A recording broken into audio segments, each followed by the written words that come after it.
Salam, bu gün 18 may tarixində keçirilən 6-cı sinif monitorinqinə baxacağıq. Ədəd toxumu 72,153 kəsri hansı naturallıqda daha yaxındır? Bu çox asan bir sualdır. 72,153 məlumdur ki, 72 və 73-ün arasında yerləşir. Belə təxmini ədəd toxumu çəkək. Bax, bu hissədə 72,5-i qeyd edək. Neçə 5-i qeyd edək.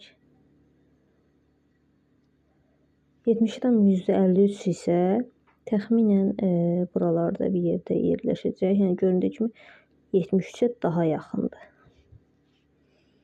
C bəndə olur. İkinci suala baxaq. 2012-ci ildə bir mağazalar şəbəkəsinin 7 filialı var idi və bundan sonra hər il 4 yeni filial açıldı. Digər mağazalar şəbəkəsinin isə eyni il 13 filialı var idi. Bundan sonra hər il 2 yeni filial açıldı. 2012-ci ildən etibarən neçə il sonra bu iki şəbəkənin filial sayı eyni oldu. Bizdən neçə il, yəni ili bilmirik. İlə x deyək. Aşağıda təhlillərdə hansı məsələ həlli çoxunu? Biz ilə x deyək. İlə x işarələyək. Demək 2012-ci bir mağazalar şəbəkəsi, məsələn tutaq ki, Aras mağazalar şəbəkəsinin deyək 7 filialı var idi. Digər mağazalar şəbəkəsi 13 filialı var idi. Bu da Bazar Store olsun, tutaq ki, hamının bildiyi.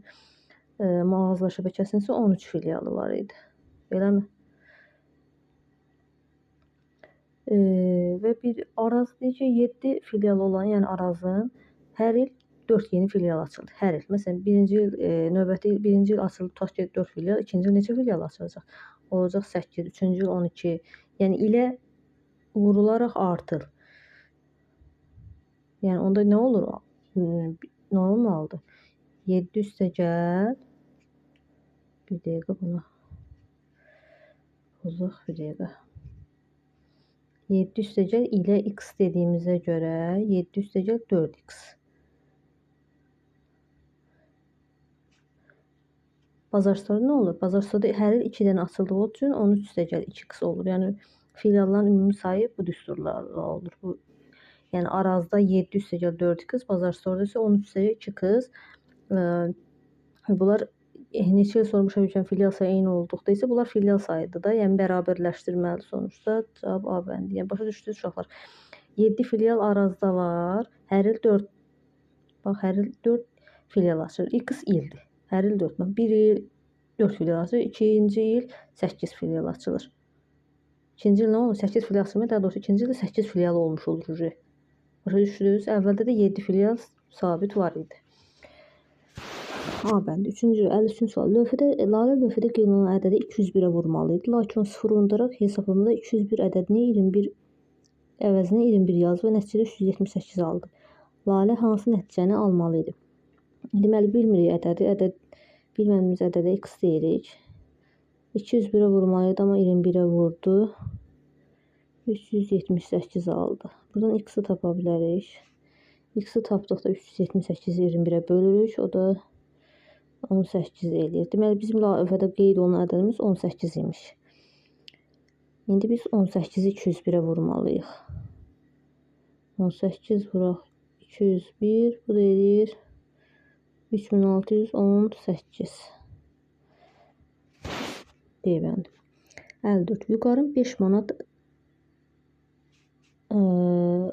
5 manat pul xərcləsə, onun qalan pulu 9 manatdan çox 12 manatdan az olacaq. Vüqarın y manat pulu varsa, 5 manat xərclədikdən sonra pulu üçün uyğun bərabərsizliyi yazın. Deməli, y manat pulu var. 5 manat xərclədikdə, yəni y-dən 5-i çıxdıqda qalan pul 9-dan böyük, 12-dən az olacaq. Cavab A bəndi. Sonra 55-ci sual. Şəkildə orta hissəyə malik və ölçəsi 8x10 cm və 12 cm və 9 cm düzbucaqlılar təsvir edilmişdir. Açıq boz rəngli hissənin sahəsi 93 olarsa, tünd boz hissənin sahəsini tapın. Açıq boz burada yəqin şəkildə tam düşməyib. Tünd boz hissəni tapmalıyıq. Biz bu böyük düzbucaqlıya baxaq. Bax, böyük düzbucaqlının sahəsini tapaq. Sahə düsturu necədir? Böyük düzbucaqlının uzunluğunu eninə vurur. Yəni A vur B, yəni 12 vuraq 9. 12 vur 9 deyir 108. Eləmi? Santimetr kvadratı. İndi ikinci, buna S1 deyək bir. İkinci kiçik düzbucaqlığın sahəsini tapaq. O da tərəfin biri 8-dir, biri də 10-dur. 8 vur 10. Bu da 80 santimetr kvadrat. Deməli biz bizə bu tünd boz hissə lazımdır. Tünd boz hissəni də tapmaq üçün bu kiçik düzbucaqlığın sahəsindən bu ortaq hissə var. Bax bu ortaq hissə. Bu ortaq hissə. Buranı çıxmalıyıq. Biz ona görə bu ortaq hissəni tapaq. Ortaq hissəni tapmaq üçün böyük düzbucaqlığın sahəsindən, yəni 108-dən bax bu hissəni çıxmalıyıq. Bu hissəni çıxmalıyıq. Yəni 108-dən çıxmalıyıq 93-ü. Bu da eləyir 15. Deməli bu bura nə qədər elədi deməli? Bu orta hissə oldu 15. Deməli indi bu tünd boz hissəni tapmaq üçün də ikinci düzbucaqlıdan, yəni kiçik düzbucaqlıdan 80-dən 15-i çıxmalıyıq. O da eləyir 65. 80 çıx 15 santimetr kvadratdan yazmadım, amma siz yazın. Belə. Keçək növbəti. Gəmiyə hər birinin çəkisi 2 tonlu metal bloklar yüklənməlidir. Yüksüz gəmi 50 tondur. Təlimata əsasən gəminin suyun üzərində qala bilməsi üçün yüklə birlikdə ümumi ağırlığı 75 tondan az olmalıdır. Bunu aşağıdakı bərabərsizlərdən hansı ilə ifadə etmək olar?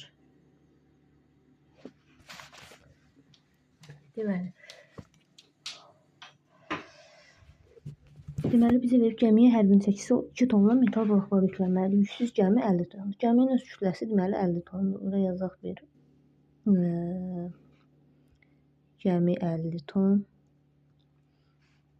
Yüklə birlikdə ümumi ağırlığı 75-dən az olmalı. Yəni gəmi üstəgəl yük 75-dən az olmalıdır. Eləmi? Burada x-i də deyir ki, x gəmiyə yüklənən metal blokların sayıdır. Yük də nədir? Yük də bax, yük də nədir? Ümumi yük nədir? Gəmiyə yüklənən metal bloklarda yük. Neçə dənə metal blok var? X dənə. Bax, bizə verib x dənə. Hər birinin kütləsi nə qədərdir? 2 tondur. Yəni nə olur onda ümumi yük? X vuraq 2 olur da. Bax, əgər 5 dənə metal blok olsaydı, kütləsi nə olacaqdı? 10 ton. Bilmirik neçə dənə. Onda yükün yerinə nə yazırıq?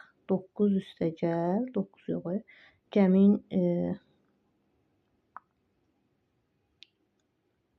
Gəmin bizə yükün 50 ton verib də onsuz da. Gəmin yükünü verib bizə 50 ton. Yazaq ki, bunu silək. Gəmin yükünü bizə verib 50 ton. Demək, gəmin yükü 50 tondur. Gəmin yükü 50 tondur. Eləmi? Yükdə, bax, yük metal bloklardan ibarət. Metal blokların sayını bilmirik. X-dır. Bir metal blokunda kütləsi, çəkisi əslində kütlə olmadı. 2-dir onda. Bu ümumi cəm 75-dən kiçik olmalıdır. Bax, 50 üstəgəl x vuraq 2, belə bir cavab C bəndir. Başa düşdünüz uşaqlar? Yəni bilmirik sayını.